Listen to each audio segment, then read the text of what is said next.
I stared at the mortgage payment notice in my hands, my heart hammering against my ribs.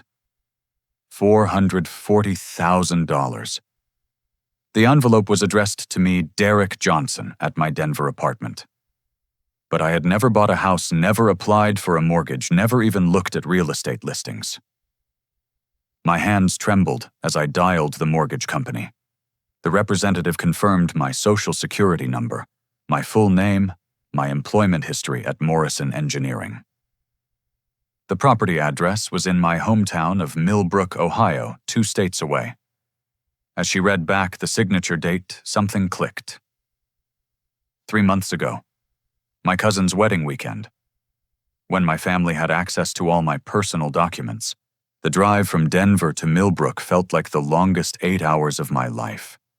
Every mile brought more questions, more anger, more disbelief. The mortgage documents sat in my passenger seat like evidence of a crime, which I was beginning to realize they were.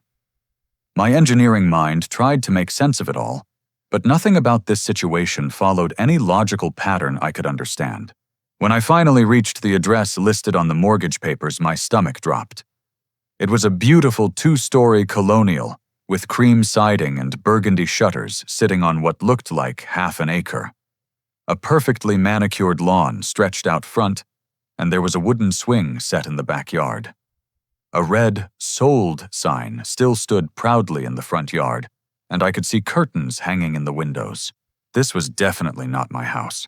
I walked up to the neighbor's fence where an elderly man was watering his flower garden. He looked up with a friendly smile. "You must be here to see the Johnson family," he said, assuming I was a visitor. "Nice folks. Moved in about 2 months ago. Got some cute little granddaughters that love to play on that swing set." Johnson family, my last name.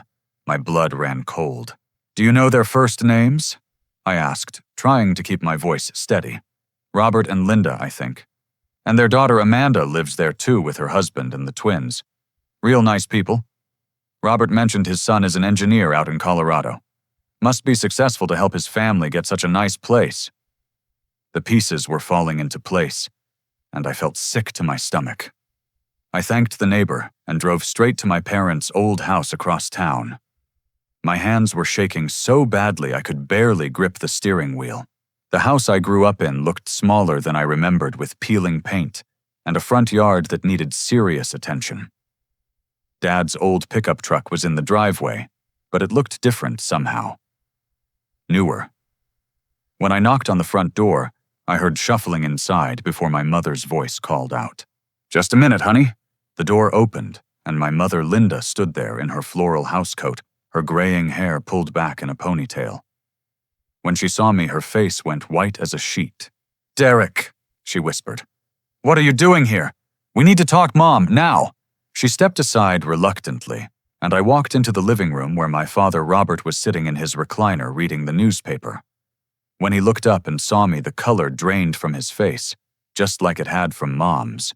"Son," he said, setting down the paper with hands that were visibly trembling. "This is a surprise." I pulled out the mortgage documents and slammed them down on the coffee table. "Explain this. Now." Both my parents stared at the papers like they were looking at a bomb that was about to explode. Mom sank down onto the couch, covering her face with her hands. Dad just stared at the floor. "How could you do this to me?" I asked, my voice rising. "How could you forge my signature and put my name on a mortgage without telling me?" Dad finally looked up and I could see tears in his eyes. "Son, we can explain." "Then start explaining, right now." Mom was crying openly now. "We were desperate, Derick. We were going to lose this house. Your father's construction business went under 3 years ago, and we've been drowning in debt ever since." Dad nodded, pulling out a shoebox full of bills and financial statements. "We owe $78,000 in business debts. The credit cards are maxed out. Our credit score is so bad that no bank would even look at us for a loan. So you decided to steal my identity instead." I could barely control my anger. "We thought we could make the payments without you ever knowing," Mom said through her tears. "You're doing so well with your engineering job. You live in that nice apartment in Denver. We figured you could handle it." "My handle it? You put me on the hook for $440,000 without asking me. Dad stood up and started pacing. We used your employment verification from Morrison Engineering. They called your HR department to confirm your salary and job status. Everything checked out perfectly, because you used my real information for fraud. We were going to tell you eventually, Mom said. We just needed to get through the first few payments, show the bank we were reliable, and then figure out how to transfer everything to our names once our credit improved. I stared at them both, trying to process the magnitude of their betrayal. These were the people who raised me, who taught me right from wrong, who always told me that honesty was the most important thing in life. Do you have any idea what this has done to my credit? I asked. Do you understand that this could ruin my entire financial future? Dad sat back down heavily. We thought about asking you for help, but we knew you'd say no. You've always been so responsible with money, so careful. We figured if we could just handle it ourselves, by committing fraud. The word hung in the air like a physical presence. None of us had said it out loud until now, but that's exactly what this was. Identity theft, fraud, federal crimes. Where did you get all my personal information? I asked. Mom and Dad exchanged a guilty look. You left your briefcase here during Paul's wedding weekend, Mom admitted. It had copies of your employment documents, your social security card, your driver's license information. We made copies of everything. You made copies of my personal documents without telling me.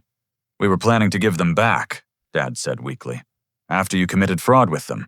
I looked around the living room where I had spent so much of my childhood. The same old furniture, the same family photos on the mantel, the same sense of home that I had always associated with this place. But now it all felt tainted, corrupted by what my parents had done. There's something else, I said, remembering what the neighbor had told me.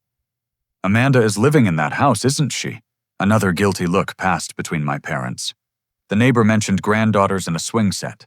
Amanda's twins. She's living in the house that you bought with my identity. Mom started crying harder. She needed a place to raise the babies. Their apartment was so small and the neighborhood wasn't safe. So you decided to buy her a house using my credit. It's not like that, Dad protested.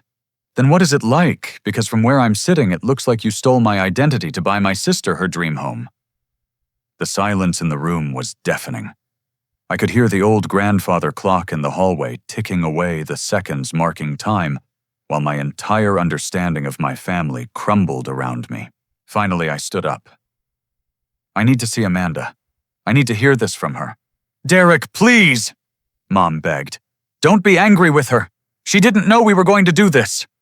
But as I headed for the door, I had a sinking feeling that Amanda knew a lot more than my parents were letting on. The new house looked even more impressive up close. The landscaping was professionally done with decorative bushes and flower beds that must have cost thousands of dollars. Amanda's silver Honda was parked in the driveway next to a newer model Toyota that I assumed belonged to her husband, Tom. I could hear children laughing in the backyard. I rang the doorbell and waited. After a few moments, the door opened, and my sister Amanda stood there holding one of her 18-month-old twins on her hip. She looked exactly like Mom, with her dark blonde hair and green eyes, but her face went pale the moment she saw me. Derick, she said, her voice barely above a whisper. What are you doing here? I think you know exactly why I'm here. She stepped aside and let me into the house. The interior was even more stunning than the outside. Hardwood floors throughout granite countertops in the kitchen and furniture that was clearly expensive. Everything was perfectly decorated in soft blues and whites, with family photos covering every surface. It's beautiful, I said, and I meant it. How long have you been living here? Amanda set down the twin, who immediately toddled over to a toy box in the corner. About 2 months, she admitted. 2 months. And how long have you known about the mortgage in my name? She sank down onto the cream-colored sofa, covering her face with her hands, just like Mom had done.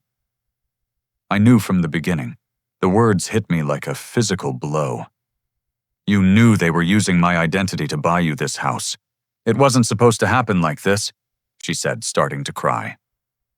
I was pregnant with the twins, and Tom and I were living in that tiny apartment above the grocery store.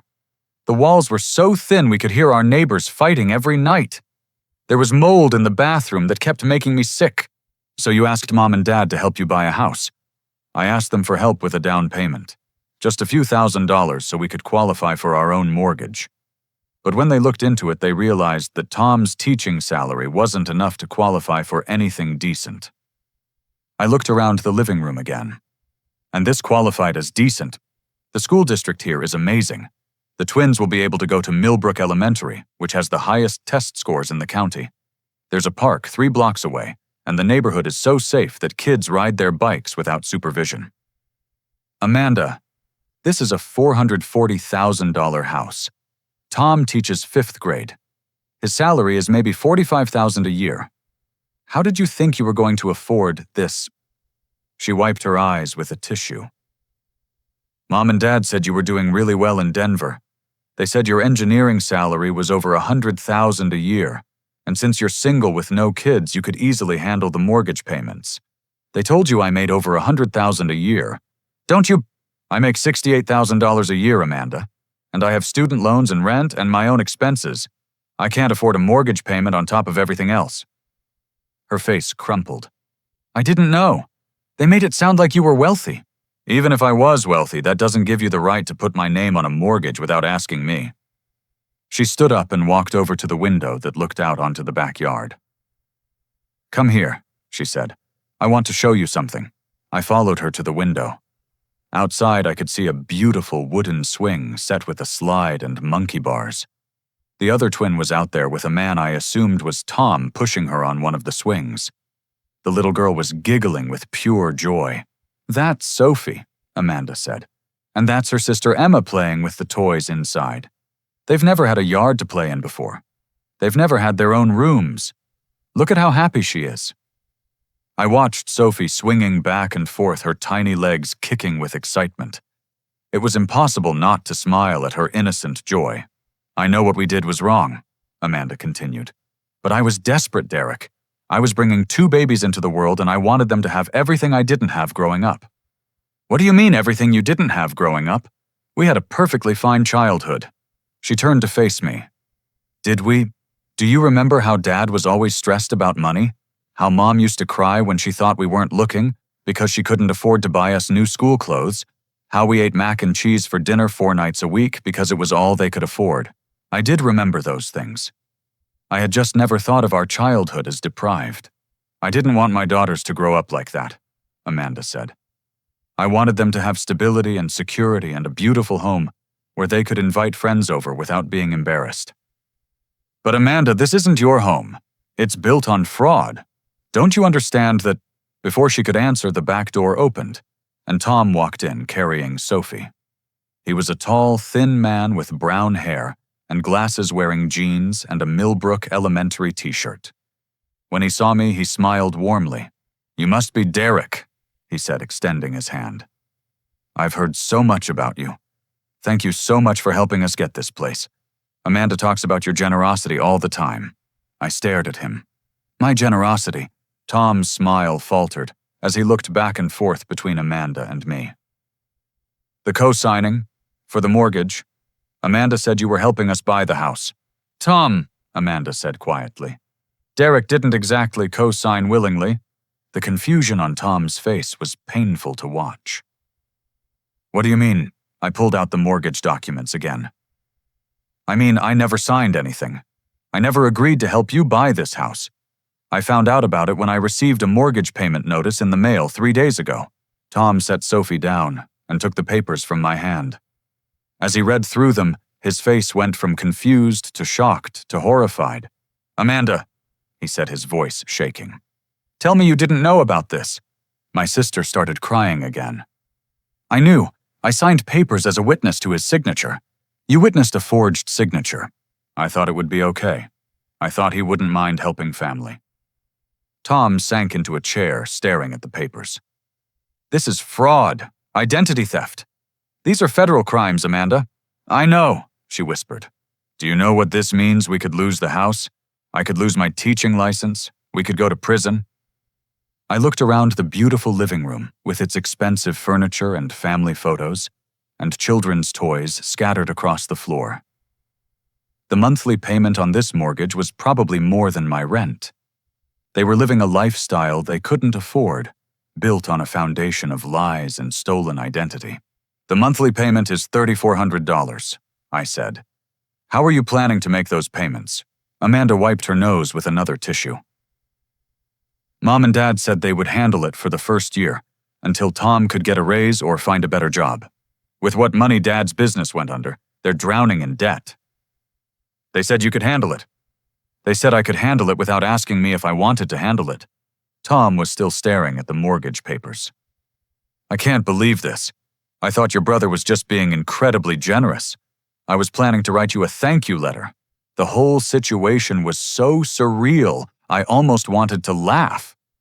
Here was my brother-in-law thinking I was some kind of saint for helping them buy their dream home, when in reality my entire family had conspired to commit fraud in my name.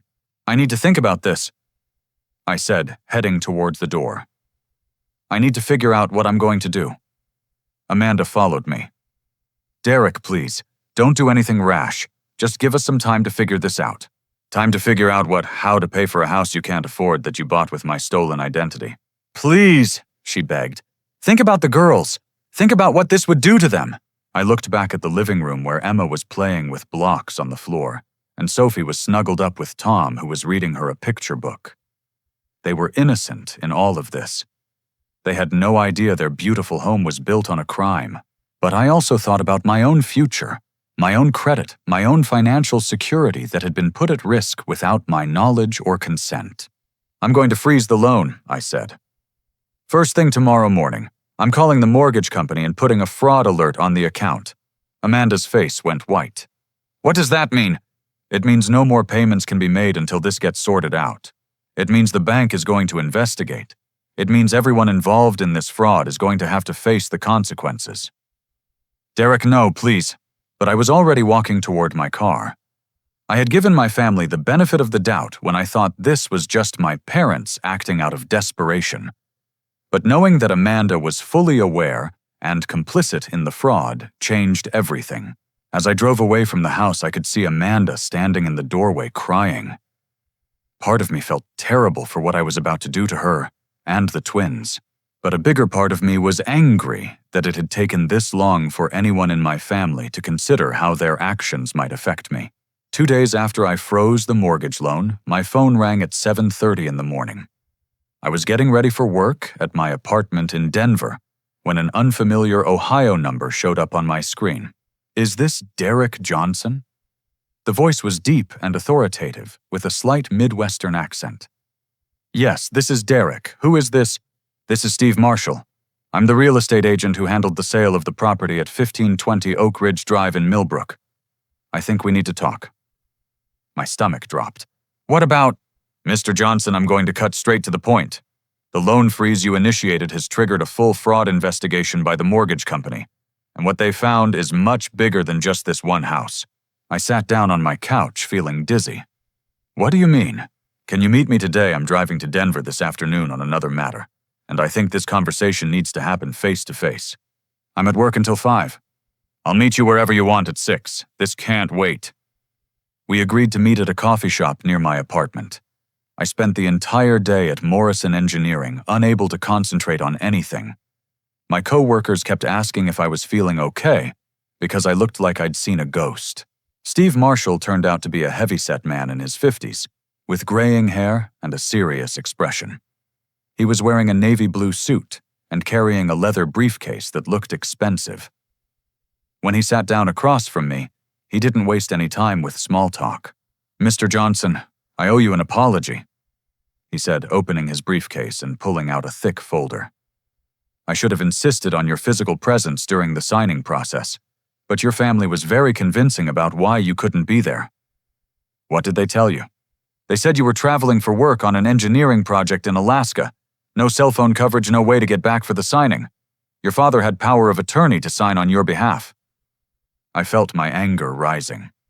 "I was never in Alaska. I was right here in Denver the whole time. I know that now. The bank's investigation revealed that you never left Colorado during the time period in question. He opened the folder and spread out several documents on the table between us. But Mr. Johnson, that's not the worst part. The investigation uncovered 3 other financial accounts in your name. My blood ran cold. 3 other accounts? Steve nodded grimly. There's a car loan for $38,000 taken out 18 months ago. The vehicle in question appears to be your father's pickup truck. I thought about the newer-looking truck I'd seen in my parents' driveway. What else? A credit card with $11,400 in debt opened 2 years ago, and a personal loan for $14,500 taken out last year. The room started spinning. So the total debt in my name is $463,900. I stared at the numbers on the paper, trying to make sense of them. My family hadn't just committed fraud once. They'd been systematically using my identity for years. How is this possible? I asked. Don't these companies verify identity? Steve pulled out another document. They did verify identity. Your family had copies of all your personal documents. Social Security card, driver's license, employment verification from Morrison Engineering. They even had your signature. My signature? He showed me a paper with what looked like my signature on it. But looking closer, I could see subtle differences in the way the letters were formed. They practiced, Steve said. The bank's handwriting expert believes someone spent considerable time learning to forge your signature. I felt sick to my stomach. Who would have done that? Based on the investigation, multiple family members were involved.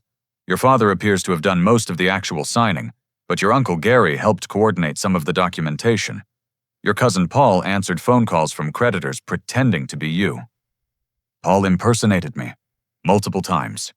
The credit card company has recordings of someone claiming to be Derick Johnson confirming charges and requesting credit limit increases. Voice analysis shows it wasn't you. I put my head in my hands. This is insane. My entire family has been living off my stolen identity. Mr. Johnson, there's more. The bank is considering pressing federal charges. Identity theft, fraud, conspiracy. We're talking about serious prison time for multiple family members. The weight of the situation was crushing me. What does this mean for my sister and her kids? Steve's expression softened slightly. If charges are filed, your sister could lose the house within 30 days. Her husband could face charges too, depending on what he knew and when he knew it. Tom didn't know anything. He thought I had voluntarily co-signed for them. That may help him, but your sister signed documents as a witness to the forged signature. That makes her a knowing participant in the fraud. I thought about Emma and Sophie playing happily in their beautiful home, having no idea that their entire world was about to collapse. There's something else you need to know, Steve continued. I suspected something was wrong during the process. You never showed up to any signings. You never returned phone calls. Your family always had excuses for why you weren't available. Why didn't you stop the process? He looked uncomfortable. Honestly, the commission on this sale was substantial, and your family seemed like decent people. I convinced myself that everything was legitimate, but you knew it wasn't. I had doubts, but I didn't act on them. Steve pulled out another paper. This is security footage from the mortgage signing. It was a printout from a security camera showing my father at a desk signing papers. You can see him practicing your signature multiple times before actually signing the documents. The image of my father practicing to forge my signature was one of the most heartbreaking things I'd ever seen. This was the man who taught me to ride a bike, who came to all my Little League games, who helped me with my math homework every night in high school. Mr. Johnson, I need to ask you something important, Steve said. Are you planning to pursue criminal charges? I stared at the pile of documents on the table. I don't know. I haven't decided yet. You should know that the decision may not be entirely up to you. Once the bank's investigation is complete, the district attorney's office may choose to prosecute regardless of your wishes. What do you mean? This is a complex case involving multiple crimes across multiple jurisdictions. The federal government takes identity theft very seriously, especially when it involves amounts this large. I felt trapped. If I didn't pursue charges, my family would get away with stealing my identity and ruining my credit. But if I did pursue charges, I could destroy multiple lives, including those of 2 innocent little girls. How long do I have to decide? The investigation should be complete within a week. After that, everything moves very quickly. Steve started gathering up his papers. Mr. Johnson, I want you to know that I'm prepared to testify about everything I observed during this process. Your family took advantage of your trust, and they took advantage of mine. What would you do if this was your family? He paused for a long moment. I'd probably do exactly what you're doing. Protect myself and let the law take its course. After Steve left, I sat in the coffee shop for another hour staring at my phone. I had dozens of missed calls from family members. Mom, Dad, Amanda, Uncle Gary, Cousin Paul. Even my grandmother had called. They all knew what was coming. They all knew that their carefully constructed web of lies was about to collapse. But what they didn't know was that I was no longer the naive, trusting family member who would put their needs before my own financial security. That person was gone forever. The next morning, I called in sick to work and drove back to Millbrook. But this time I didn't go to my parents' house or to Amanda's new place. I drove straight to my Uncle Gary's auto repair shop on the outskirts of town. Gary was my father's younger brother, and he'd always been the tougher, more aggressive one in the family. If anyone was going to give me straight answers about this conspiracy, it would be him. I found him in the garage bay working under the hood of a Ford pickup truck. His hands were covered in grease, and he was wearing the same blue coveralls he'd worn for as long as I could remember. "Well, well," he said when he saw me walk in. "Look who's decided to visit the family?" There was something in his tone that put me immediately on edge. No surprise at seeing me, no concern about why I was there. Just a kind of grim satisfaction like he'd been expecting this confrontation. "Hello, Uncle Gary, we need to talk." He wiped his hands on a rag and closed the hood of the truck. "I figured you'd show up here eventually. Come on back to the office." His office was a small, cluttered room behind the garage, with a metal desk covered in invoices and auto parts catalogs. He sat down in his chair and gestured for me to take the folding chair across from him. "So I guess you found out about the mortgage," he said. "I found out about all of it. The mortgage, the car loan, the credit card, the personal loan. $463,000 in debt that I never authorized." Gary leaned back in his chair and crossed his arms. "Yeah, we figured you'd be upset about that. Upset, Uncle Gary, my family committed identity theft. Multiple times. This is a federal crime." "Don't get all high and mighty with me, nephew. You think we wanted to do this? You think we enjoyed having to use your information?" His casual attitude was infuriating. "Nobody forced you to commit fraud. Nobody forced us." Gary's voice rose. "Let me tell you something, college boy. While you've been living it up in Denver with your fancy engineering job, the rest of us have been struggling to survive. Living it up, I work 60-hour weeks and live in a 1-bedroom apartment. Boo-hoo. You make more money in a year than most of us see in 2 years. You've got benefits, job security, a future. What do we have?" He gestured around his cramped office. "I've been running this garage for 20 years, barely breaking even. Your father's construction business went belly up, and he's too old to start over. Amanda's married to a teacher who makes peanuts. Your grandmother is dying of cancer and can't afford her medical bills. So you decided to steal from me to solve everyone's problems. We decided to ask for help from the one family member who could afford to help." "You didn't ask for help. You stole my identity." Gary stood up and started pacing around the small office. "We knew you'd say no if we asked directly. You've always been selfish that way." "Selfish? When's the last time you sent money home to help with Grandma's medical bills? When's the last time you offered to help your parents with their mortgage? When's the last time you did anything for this family besides send a Christmas card?" His words stung because there was some truth to them. I had been focused on building my own life in Denver, and I hadn't been very involved in the family's financial struggles. That doesn't give you the right to commit fraud. Rights. Gary laughed bitterly. "Let me tell you about rights. Your grandmother has the right to die with dignity instead of choosing between cancer treatment and keeping her house. Your parents have the right to retirement security instead of losing everything they worked for. Amanda's kids have the right to grow up in a safe neighborhood with good schools. And what about my rights? What about my financial security? You'll be fine. You're young, you're educated, you're single with no kids. Even if this messes up your credit for a few years, you'll recover. I stared at him in disbelief. A few years, Uncle Gary, this could destroy my entire financial future. I might not be able to buy a house, get a car loan, or even rent a decent apartment. So move back home to Millbrook. Help the family directly instead of hiding out in Colorado. The suggestion was so absurd I almost laughed. Move back home to a town where my entire family committed crimes in my name. Gary sat back down and pulled out a notebook from his desk drawer. Actually, we kept track of every penny. We were planning to pay you back. He opened the notebook and showed me pages covered with handwritten numbers. The car loan payments. $32,000 for your grandmother's medical bills. $18,000 for Paul's wedding. The mortgage down payment. It's all documented. I looked at the careful handwriting, the detailed accounting of how my stolen money had been spent. In a twisted way, it was almost touching how organized they'd been about their crime. You really thought this would work? We did our research. We looked into bankruptcy laws, debt forgiveness programs, credit repair strategies. If things got too bad, we could always file bankruptcy under your name and start fresh. File bankruptcy under my name. It would have been clean. 7 years and your credit would be completely restored. I was speechless. They had planned out my entire financial destruction with the same care most people use to plan a vacation. Uncle Gary, do you understand that what you're describing is multiple federal crimes? Identity theft, fraud, conspiracy, bankruptcy, fraud. I understand that family takes care of family. That's something you apparently never learned. Before I could respond, the office door opened, and my cousin Paul walked in.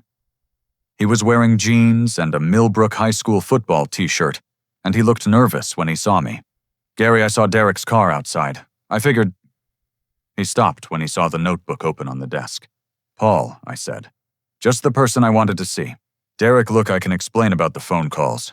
You impersonated me to creditors, multiple times. Paul sat down on a stack of tire catalogs in the corner.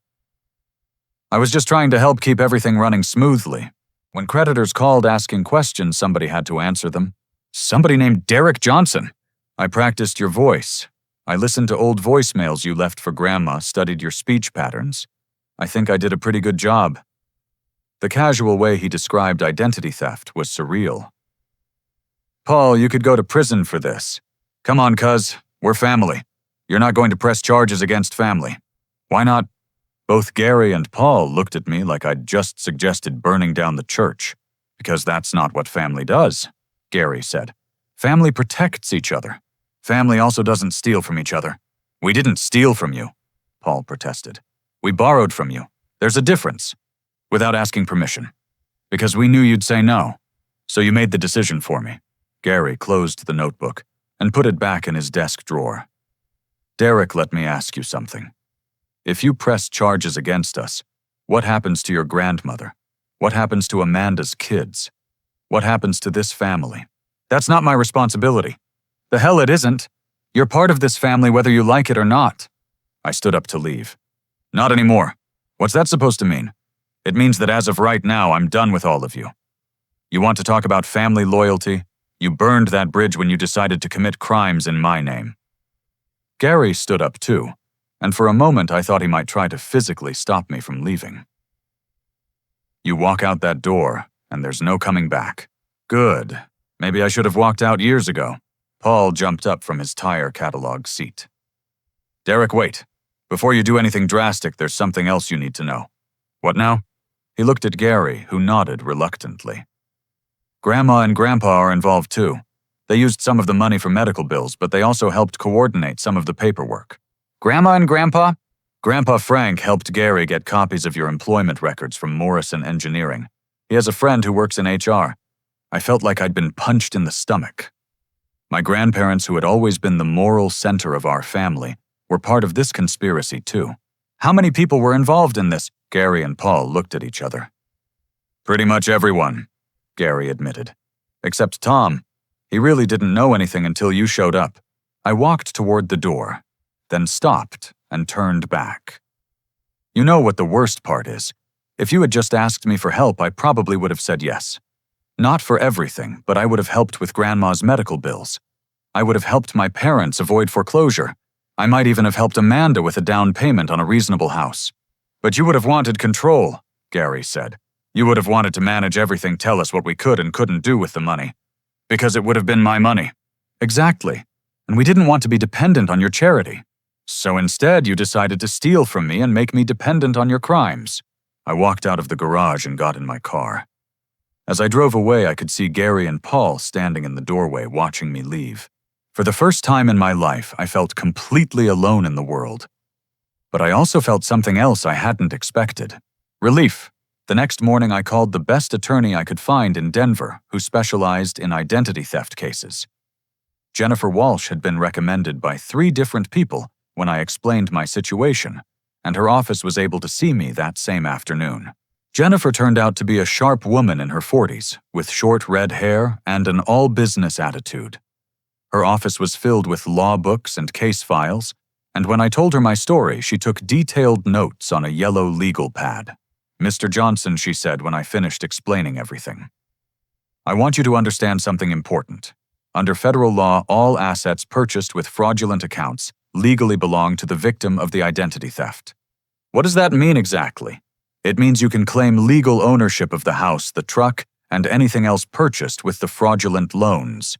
It also means you can pursue both criminal charges and civil damages against everyone involved. I sat back in my chair trying to process this information. I can take ownership of Amanda's house. It's not Amanda's house. It was purchased using your credit and your legal identity without your consent. Legally, you are the rightful owner of that property. But she's living there with her children. Jennifer's expression remained neutral. That's unfortunate, but it doesn't change the legal facts. Your family committed multiple felonies to acquire assets in your name. Those assets belong to you. She pulled out a thick folder and opened it on her desk. I've already started preliminary research on your case. Because multiple family members participated in the fraud across several different financial institutions, this constitutes conspiracy to commit identity theft. That's a federal crime with serious penalties. What kind of penalties? 5 to 10 years in federal prison for each count. And based on what you've told me, there could be dozens of counts across all the fraudulent accounts. The magnitude of what my family was facing began to sink in. They could all go to prison. Your father, mother, uncle, cousin, and sister could all face significant prison time. Even your grandparents could be charged if they knowingly participated in the conspiracy. I thought about Emma and Sophie playing in their beautiful backyard, having no idea that their mother might be going to prison. What about Amanda's husband? He really didn't know anything. If that's true, then he's probably safe. But your sister signed documents as a witness to forged signatures. That makes her a knowing participant in federal fraud. Jennifer opened another file. I've already started contacting the creditors to officially dispute every fraudulent account. Your credit report will be completely cleaned within 60 days, and all negative marks will be removed. What about the money they owe? That becomes their problem, not yours. You're the victim of identity theft. You have no legal obligation to pay debts incurred through fraud. She handed me a stack of papers. These are police reports I'm filing in 3 different counties where the crimes occurred. I'm also preparing civil lawsuits to recover damages for the harm done to your credit and financial standing. How much in damages? We'll start with the full amount of the fraudulent debt, plus punitive damages, plus attorney fees. We're looking at potentially over $500,000 in total damages. $500,000. The number was staggering. Jennifer, I need to ask you something. What if I wanted to settle this quietly within the family? What if I didn't want to pursue criminal charges? She looked at me seriously. Mr. Johnson, I understand the emotional difficulty of prosecuting family members, but I need you to understand 2 things. First, the criminal charges may proceed regardless of your wishes, once the police and prosecutors get involved. Second, if you don't hold them legally accountable, you're essentially enabling this behavior to continue. What do you mean? People who commit identity theft once almost always do it again. If there are no serious consequences for their actions, what's to stop them from using your identity again in the future? That was a sobering thought. So you think I should pursue the charges? I think you should protect yourself and let the legal system handle the consequences. Your family made their choices when they decided to commit crimes. Now they have to face the results of those choices. Before I could respond, my phone rang. It was an Ohio number I didn't recognize. A Derick Johnson. Yes. This is Dennis Crawford. I'm an attorney representing your family in this matter. I looked at Jennifer, who gestured for me to put the call on speaker. Mr. Crawford, I'm actually sitting with my attorney right now. Good. Then you can both hear this. Mr. Johnson, your family has retained me to negotiate a settlement that would avoid criminal prosecution. Jennifer leaned forward. This is Jennifer Walsh representing Mr. Johnson. What kind of settlement are you proposing? My clients are prepared to sign over all assets purchased with the fraudulent accounts. The house, the vehicle, everything. They're also prepared to take full responsibility for all outstanding debts. In exchange for Mr. Johnson agreeing not to pursue criminal charges. Jennifer and I looked at each other. Mr. Crawford, I need to inform you that criminal charges may proceed regardless of Mr. Johnson's wishes. This isn't just a civil matter anymore. We understand that. But we're hoping that if Mr. Johnson doesn't cooperate with the prosecution, it will be difficult to build a strong case. Mr. Crawford, I said, I need to think about this. Of course. But I should warn you that if criminal charges are filed, your family's financial situation will become much worse. Your father could lose his pension, your uncle could lose his business, and your sister could lose custody of her children if she goes to prison. The threat was barely veiled. If I pursued charges, I wouldn't just be destroying their finances. I'd be destroying their entire lives. After we hung up, Jennifer looked at me with concern. How are you feeling about all this? Honestly, I feel like I'm trapped between two horrible choices. Either I let them get away with ruining my credit and stealing my identity, or I destroy my family and potentially orphan my nieces. Mr. Johnson, can I share something with you from my experience handling these cases? Please. Family members who commit identity theft almost never stop with just one victim. If they're willing to steal from you, they'll eventually steal from other family members' friends, maybe even their own children when they turn 18. You really think they'd do that? I think people who convince themselves that identity theft is acceptable will keep finding new justifications for it. Your family has already shown that they're willing to commit federal crimes to get what they want. She closed the files on her desk. The choice is yours, of course. But I want you to think about this. What message does it send to your nieces if there are no consequences for committing crimes? What lesson are they learning about right and wrong? That's not fair, I said. They're just children. Exactly. And children learn by watching the adults around them. Do you want them to learn that crime is acceptable as long as you don't get caught? Or that family loyalty means enabling destructive behavior? I left Jennifer's office feeling more conflicted than ever. But as I drove back to my apartment, I kept thinking about something she had said. What message was I sending by letting this slide? And more importantly, what message was I sending about my own worth as a person? 3 days later, my phone rang at 6 in the morning. It was my father. Derick, we need to talk. His voice sounded different, harder, more confident than it had been when I first confronted him about the mortgage. Dad, it's 6 in the morning. I know what time it is. We have some information that changes everything. Something in his tone put me on alert. What kind of information? The kind that shows you weren't as innocent in all this as you're pretending to be.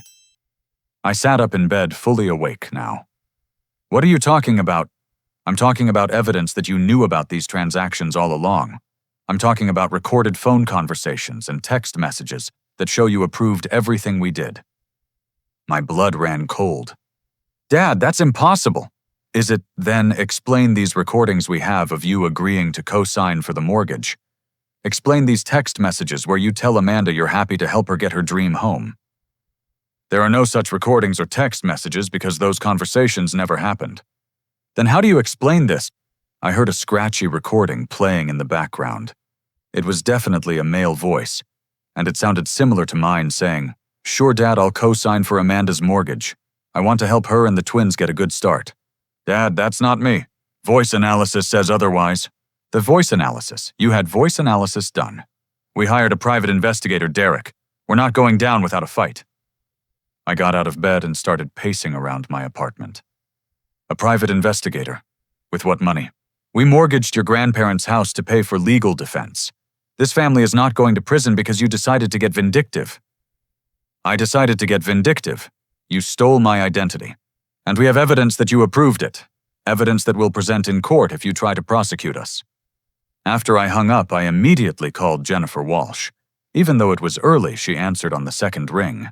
Jennifer, my family is claiming they have recordings and text messages that prove I approved the fraud.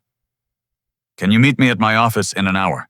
When I got to her office, Jennifer was already there with a man I didn't recognize. He was tall and thin with glasses and was setting up some kind of electronic equipment. Derick, this is Marcus Webb. He's a forensic audio specialist. I called him as soon as you called me. Marcus shook my hand. Mr. Johnson, I'm going to need you to read some text aloud so we can compare your voice to whatever recordings your family has.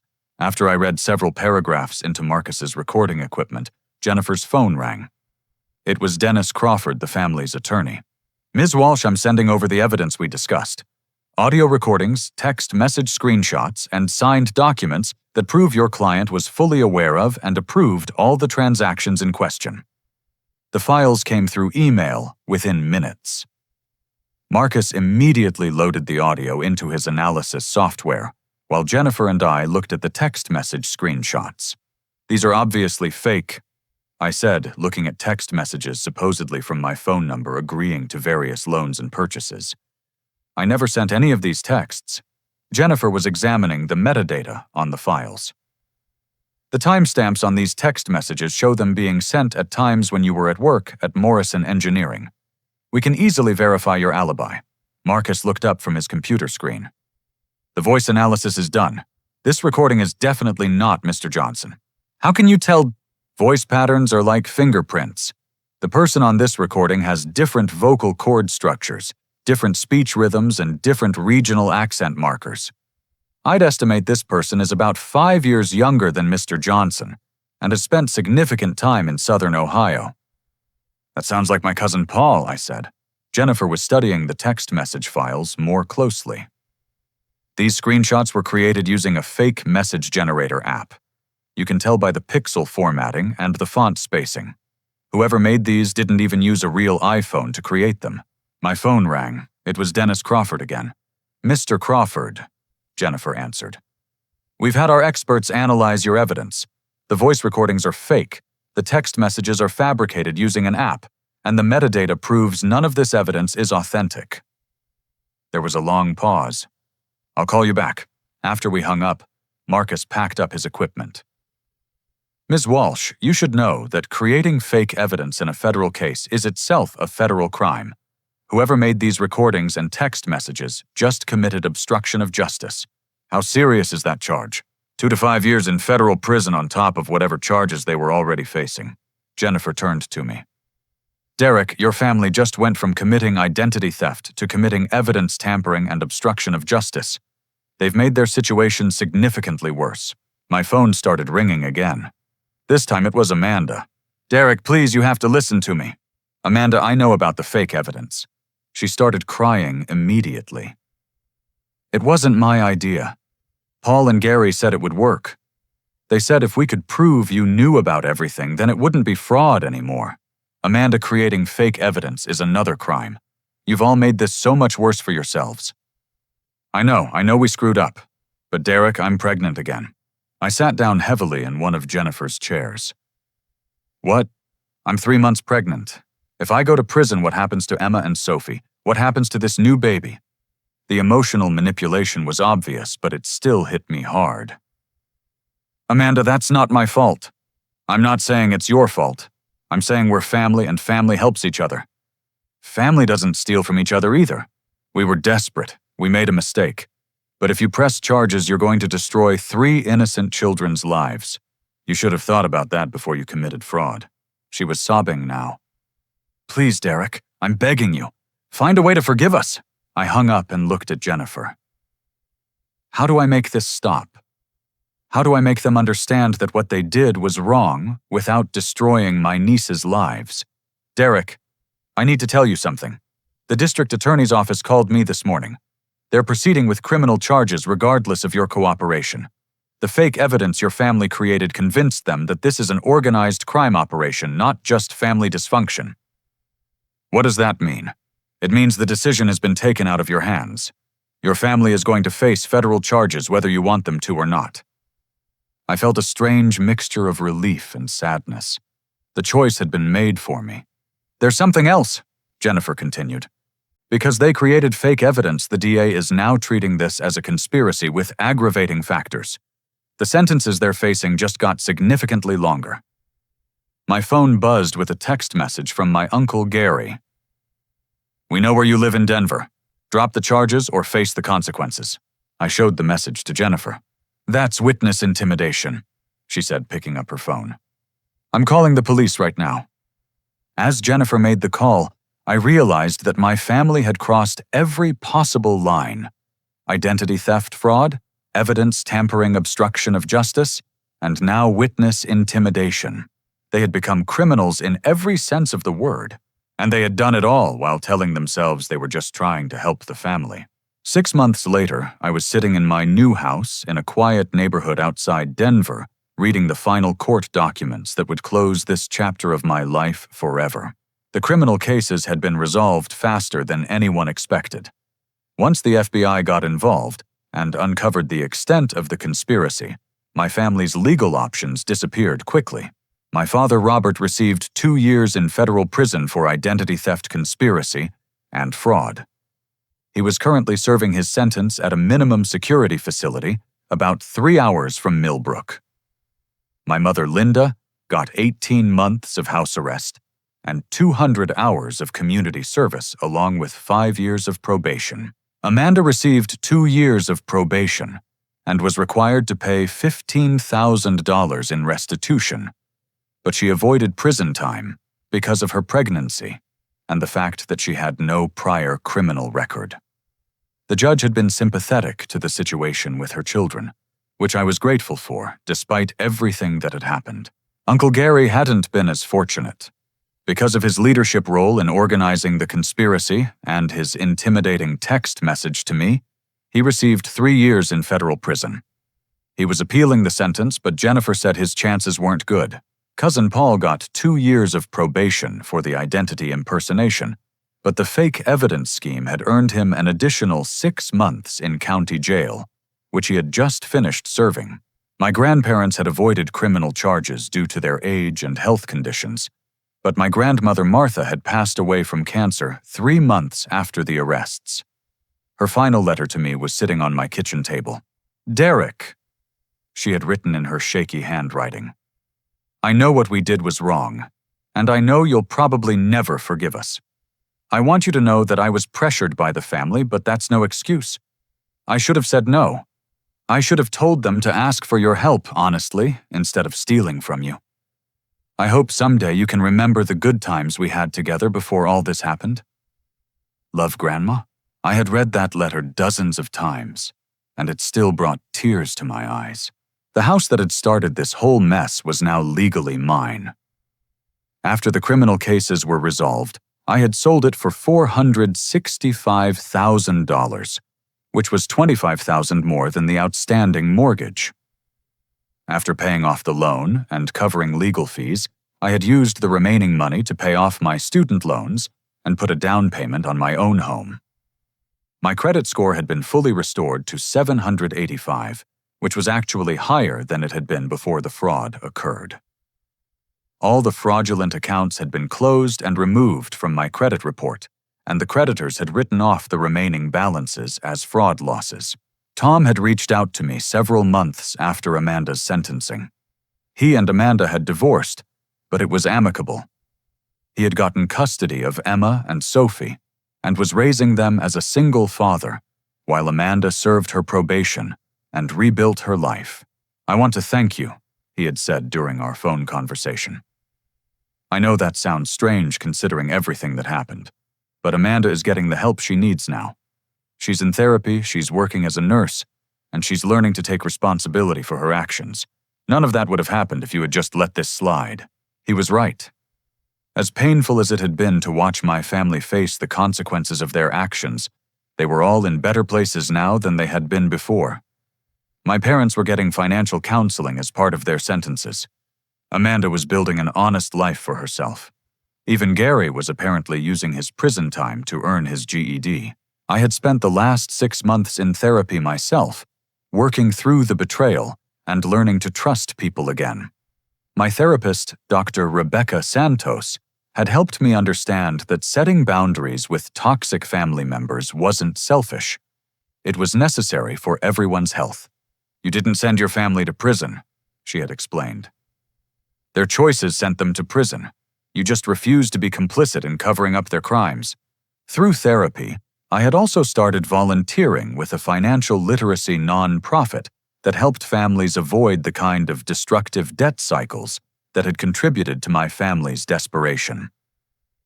It felt good to turn my experience into something that could help other people. The volunteer work had also led me to meet Sarah Mitchell, a fellow volunteer who worked as a social worker. She was smart, kind, and had her own experience dealing with family addiction issues.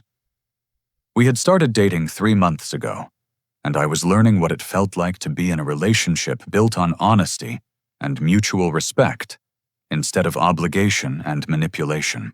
Sarah knew the whole story of what had happened with my family, and she had never once suggested that I should have handled things differently. You protected yourself, she had said. That's not only okay, it's necessary. You can't help anyone if you don't take care of yourself first.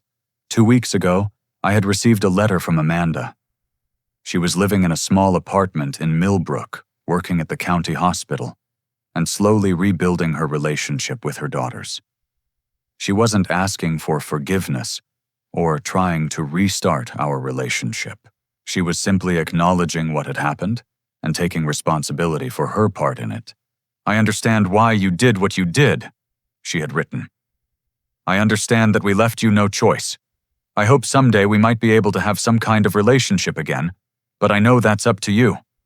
I just want you to know that I'm grateful you stopped us before we did something even worse to you or to ourselves.